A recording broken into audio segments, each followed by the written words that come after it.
आए हुए अतिथिगण, शिक्षकगण एवं मेरे प्रिय साथियों, आज हम आपके सामने एक ऐसा नाटक प्रस्तुत करने जा रहे हैं जो कि हमारे महान क्रांतिकारी भगत सिंह, सुखदेव और राजगुरु जी के जीवन को तथा उनके द्वारा किए गए कार्यों को बहुत ही बखूबी दर्शाता है।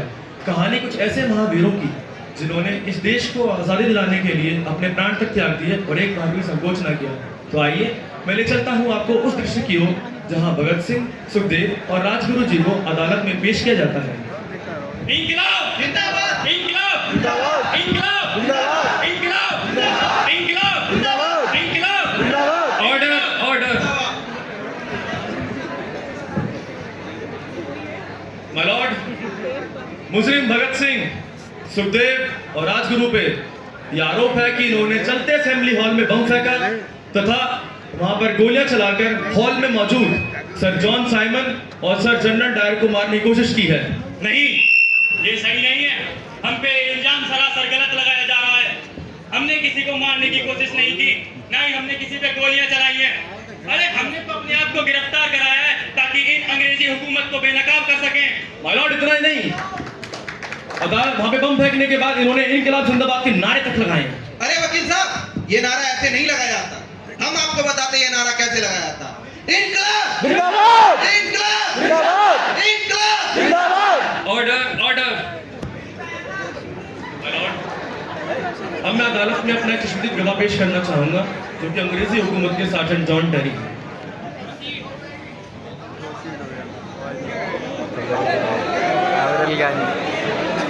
Sergeant John Terry, you know Hindustan? हाँ, हम हिंदी बोल भी सकता है और हिंदी समझ भी सकता है। मुजरिमों को मौका वारदात पे आप ही ने गिरफ्तार किया? जी हाँ, ये तीनों असेंबली हॉल में गोलियां चला रहे थे और इनकलाब के नारे भी लगा रहे थे। इनकलाब, इनकलाब, what the hell is this इनकलाब? इंकलाब की लड़ाई है, जुल्म और नाइंसाफ की तरफ उठी हुई एक आवाज है। इनकलाब एक हथियार है आदमी पर आदमी का शोषण रोकने के लिए। इंकलाब एक ऐलान है देश के नौजवानों को एकजुट लाने के लिए। इंकलाब एक आवाज है सोया हुआ ज़मीर जगाने के लिए। बहुत बहुत शुक्रिया आप सभी का समझाने के लिए। हमारे साथ आ जाइए, सब साथ निभाने के लिए।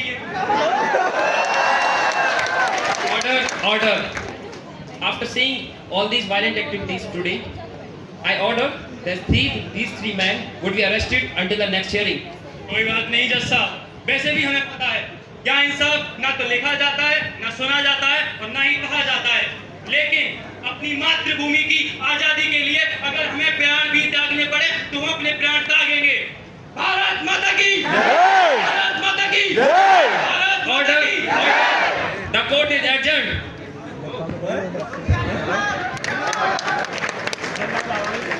साथियों, जज का फैसला सुनाए जाने के बाद उन तीनों महावीरों को कारावास की सजा हो जाती है, परंतु उन तीन वीरों का देश प्रेम वहां भी कम नहीं होता। तो आइए मैं ले चलता हूं आपको ऐसे दृश्य की ओर जहां पर सार्जेंट जॉन टेरी और जेलर साहब के बीच में बातचीत होती है।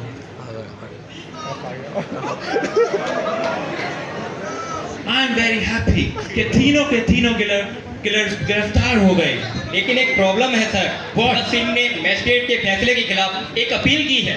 ओह आई सी, ऐसे कैसे प्यारे हमारे हाथ से बच जाएंगे? ऐसे तो कोर्ट को प्रॉब्लम हो जाएगी। आई नो, भगत सिंह के खिलाफ जुर्म साबित करने के लिए एक ही बयान काफी नहीं है। प्रोसिक्यूशन को बहुत मुश्किल हो रही है। On the other hand, Bhagat Singh अगर अपना गुनाह खुद कबूल कर ले तो यस, तो तुम ये कैसे भी करके करो, ओके?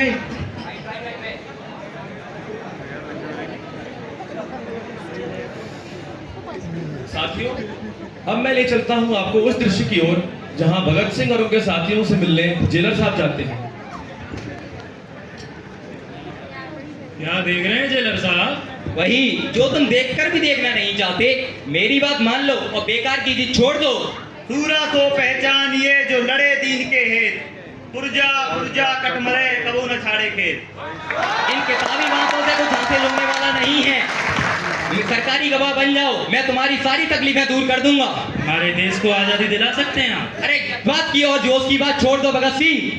मैं तुम्हारी भलाई चाहता हूँ। यहाँ जो होता है हुकूमत से होता है, हुकुम से होता है। और हम जो करते हैं अपने दिल के हुक्म से करते हैं। कभी कभी हुकुम के बादशाह भी अपने दिल की सुनने पर पछताते हैं। दिमाग से काम लो। यह आजादी एक दिन तुम्हें अकेला कर देगी और तुम अकेले हो जाओगे। हमारे अकेलेपन का इतना ही ख्याल है जेलर साहब, तो आप भी हमारे साथ आ जाइए और इंकलाब जिंदाबाद के नारे लगाइए।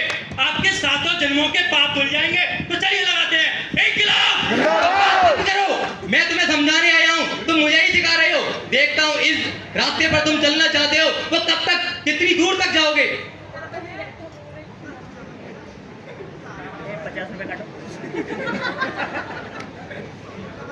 साथियों, अब जो दृश्य आपके समक्ष आने वाला है उसमें भगत सिंह और उनके साथियों के देश प्रेम को और स्वाभिमान को दर्शाया गया है।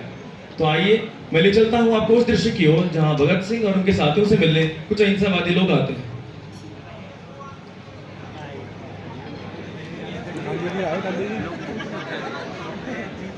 तुम तीनों की गिरफ्तारी में मुझे बहुत अफसोस है, लेकिन बड़े दुख के साथ कहना पड़ता है कि समाज तुम्हारे चले रास्तों पर चलेगी तो इस समाज की रचना नहीं, केवल विनाश होगा, विनाश।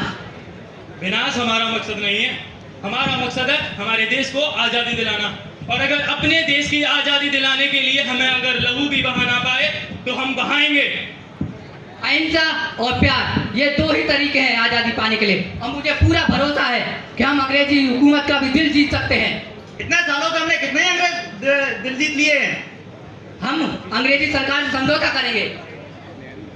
कमजोर और ताकतवर के बीच में कोई समझौता नहीं होता। पहले अंग्रेज हमारा देश छोड़े, उसके बाद ही उनसे बातचीत करेंगे। हमने डोमिनेट स्टेट की बात करी है, हम वो लेकर रहेंगे। टोटल इंडिपेंडेंस, पूर्ण स्वराज, बस। और इसमें हमारा हक है।